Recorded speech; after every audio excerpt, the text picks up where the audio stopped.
Thank you so much for all the work that you're doing for humanity and especially the people that's journey into like psilocybin and other plant medicine, and you sharing the path on what is safe and also like what are some of the pitfalls or not to go there.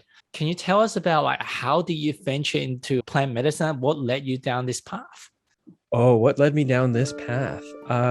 Maybe sort of like accidental grace, preordained destiny, fate, random happenstance, chance, the products of my own making in the context of whatever variables were provided to me in the moment, accidentally on purpose, finding my way into the thing that feels like my purpose or something like that.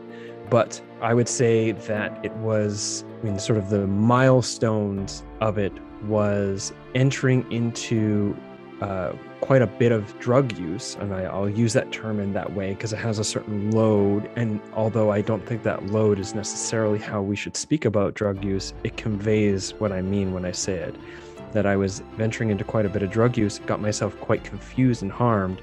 And then it was somewhat paradoxically looking deeper into how to work with mushrooms in particular to heal what it was that I felt like I had wounded in myself, that led me to discovering what it is to heal with mushrooms, what it is to live with psilocybin as an ally in my life.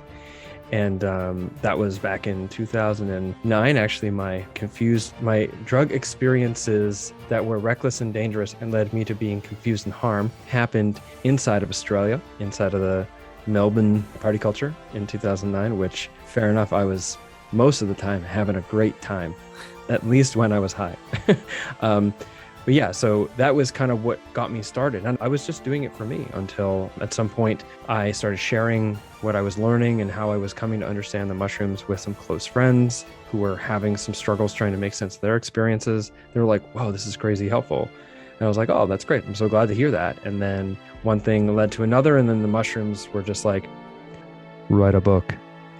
So I was like, "Really?" And they're like, "Write a book." So that's what I did, and decided that I would make an honest go of this thing as a writer and as a speaker, hoping to step into what felt like at the time felt twofold. One, like it was lacking. There was a certain quality of the discourse that was lacking. So this is back in 2010, 11. There was a certain quality of discourse that was lacking. I mean, if you go on the internet now and put psychedelic mushrooms are good for you, you're going to find thousands of hits, SEO optimized to like sell you, like microdosing.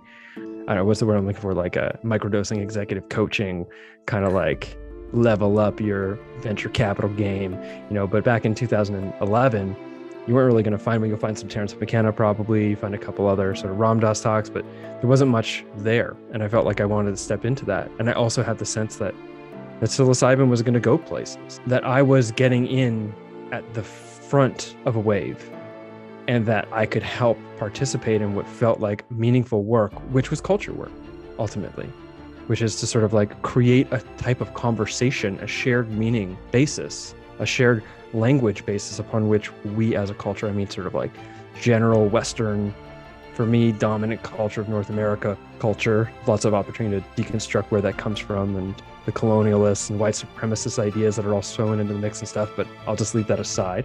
The culture lacked an eloquent language that revealed the beauty and the power in a way that also revealed sort of pragmatically what it could mean for us as people also still living our normal lives, learning how to live the gift of an ordinary life.